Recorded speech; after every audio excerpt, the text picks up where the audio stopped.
T'es intéressé par Webflow et tu te demandes si ça va être un bon outil pour le SEO. La vraie question, c'est pas de savoir si Webflow est meilleur que telle ou telle solution. La vraie question à se poser, c'est de savoir comment ton équipe va pouvoir reprendre la main sur la gestion au quotidien du SEO. Et dans cette vidéo, je vais te montrer concrètement comment tu peux gérer tes titles, tes méta, les schemas, les FAQ en dynamique, etc.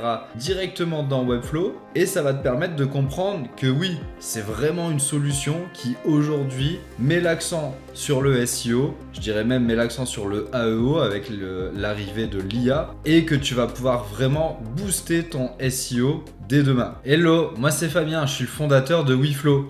On accompagne les entreprises à passer sur Webflow et forcément on a aussi un gros travail sur la migration, sur le SEO et après sur la création du contenu. Donc si ça peut t'intéresser, n'hésite pas à nous contacter. En B2B, le SEO ça échoue rarement parce qu'on sait pas quoi faire. Ça échoue parce que c'est trop lent, parce qu'il faut un énième plugin, parce qu'il faut des exceptions. Et Webflow, ça devient vraiment un outil intéressant parce que tu peux tout centraliser, tu peux tout gérer au même endroit et surtout tu peux le faire hyper rapidement. Tu gères tous tes réglages au niveau des pages, au niveau des collections dynamiques. Du coup, c'est beaucoup plus scalable et évolutif. Allez, on va passer dans le concret, on va directement aller sur Webflow et je vais te montrer comment tu peux gérer tes paramètres SEO de base sur les différentes pages.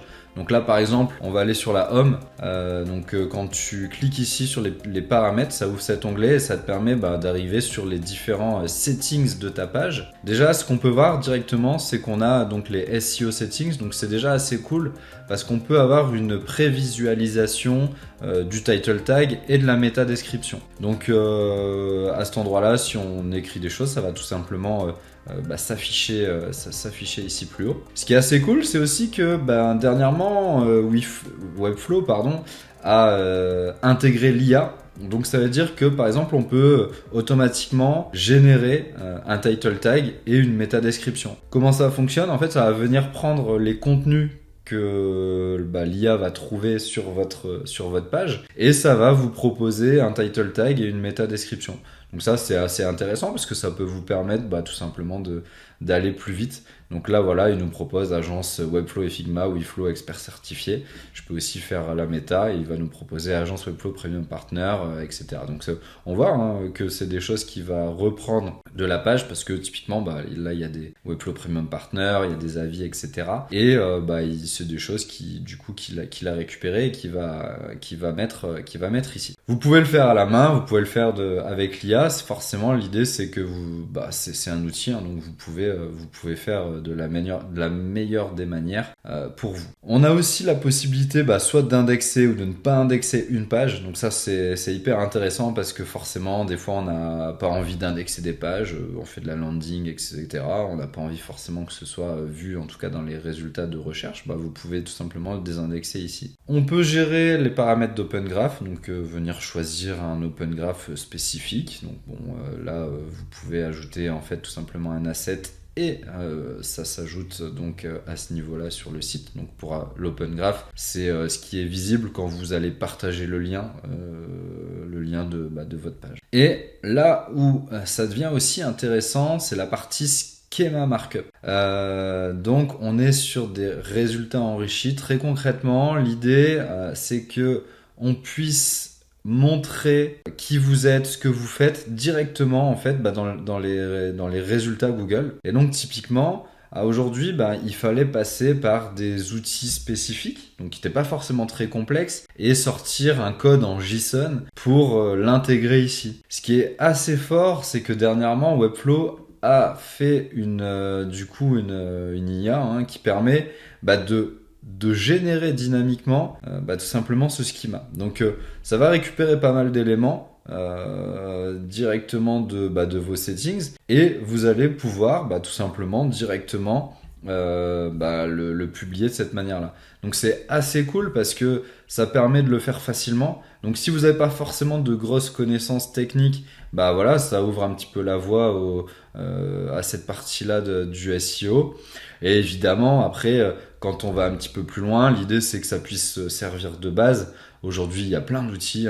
Vous allez pouvoir aller sur ChatGPT, Claude, Gemini pour affiner aussi tout simplement ces schemas. Moi je trouve que c'est très cool ce qu'ils ont fait parce que ça permet de tout simplement déjà de pas les oublier. Alors nous on le faisait forcément systématiquement à chaque fois, mais voilà, ça devient une feature native et donc c'est très cool de l'avoir arrivé chez Webflow. Et là où ça devient encore plus pertinent, c'est sur les collections dynamiques.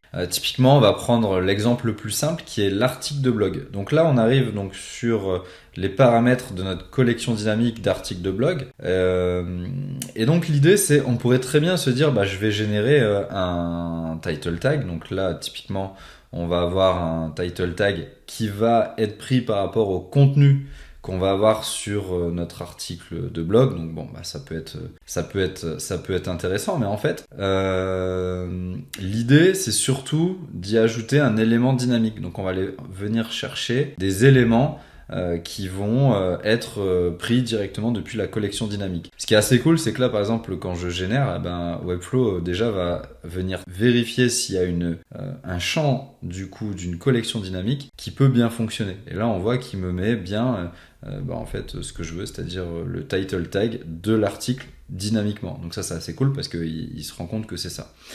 Bon, nous on l'a déjà fait, on l'a déjà mis, donc par exemple la métadescription, hop, on sait qu'on va mettre la métadescription. Pourquoi on le fait de cette manière-là ? Tout simplement parce qu'on veut que ce soit à chaque fois dynamique et donc différent en fonction des articles. Donc là par exemple on a des top outils web design, mais on a d'autres articles, donc le but c'est de pas devoir le faire un petit peu à la mano à chaque fois.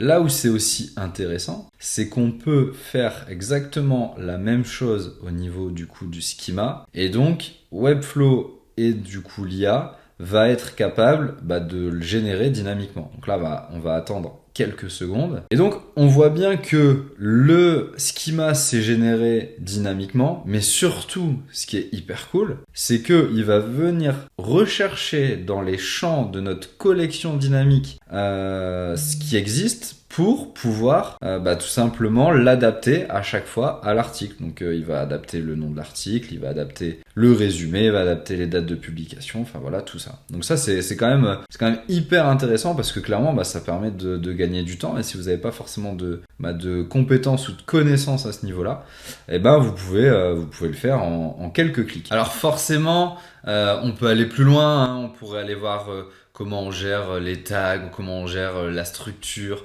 comment on va gérer les redirections, etc.